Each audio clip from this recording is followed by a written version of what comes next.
I think it will remain the same. My voice does not depend on my age, but it depends on the work that I do and the campaign that I do. So being here with the children in Lebanon, with the Syrian refugees, it makes my voice more powerful because it's not just my voice, it's the voice of all these children. So this is what makes my voice stronger, not my age.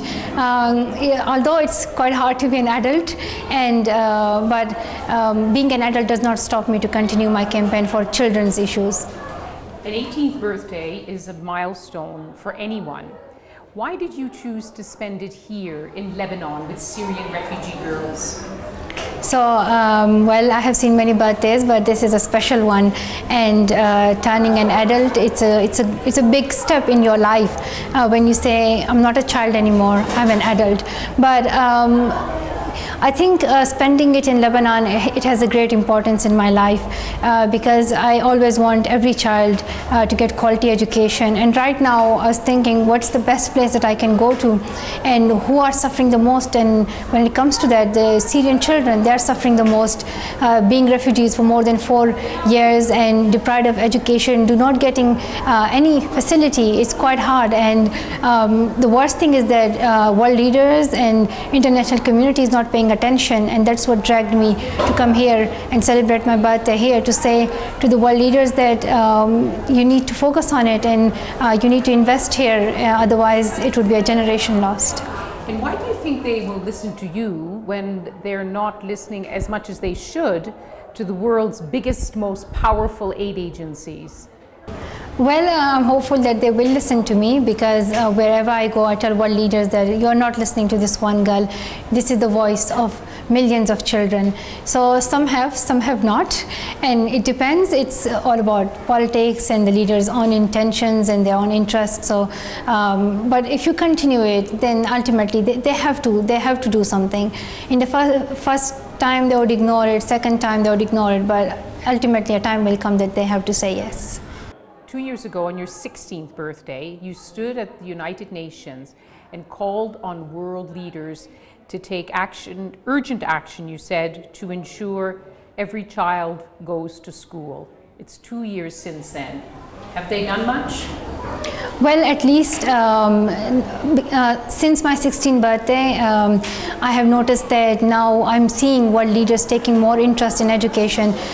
There might not have been much done on the ground, but if you see, there was education summit in Oslo, and now in the Sustainable Development Goals, people are talking about 12 years of education. It was in the beginning they were only talking about 6 years of education for children, and then 9, and now we have campaigned and we have raised the voices of children and said that no, this is primary education, which no world leader would want for their own children. So why you are making it for the rest of the world's children? So we are saying that secondary education is very important for every child, and it should be made free for every child in the Sustainable Development Goals. So I'm hopeful that this voice would be heard, and I'm hopeful that the voices of these children would be heard.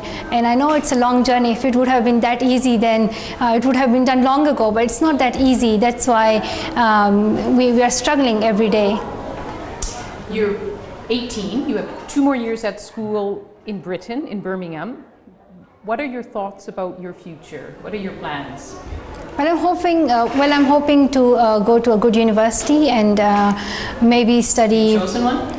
I'm thinking of Oxford, and I want to study PP. I'm very interested in that, and I'm hopeful that it would have a good outcome. And because as I want quality education for every other child, I want quality education for myself, and I believe that this is how I can empower myself to fight against the ideology of terrorism, the ideology of extremism, and the ideology of picking up weapons.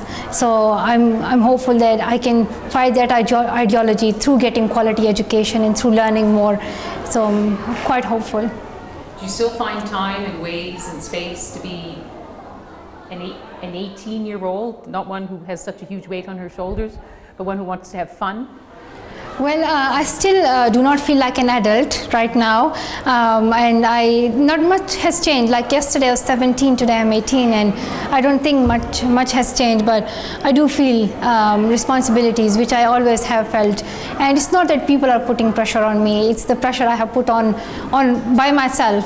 And I don't think I'm answerable to any person other than this inner person in myself. I have promised myself that I'm going to help people, and if I don't, then I believe that I'm answerable to myself and to God, because I have promised it.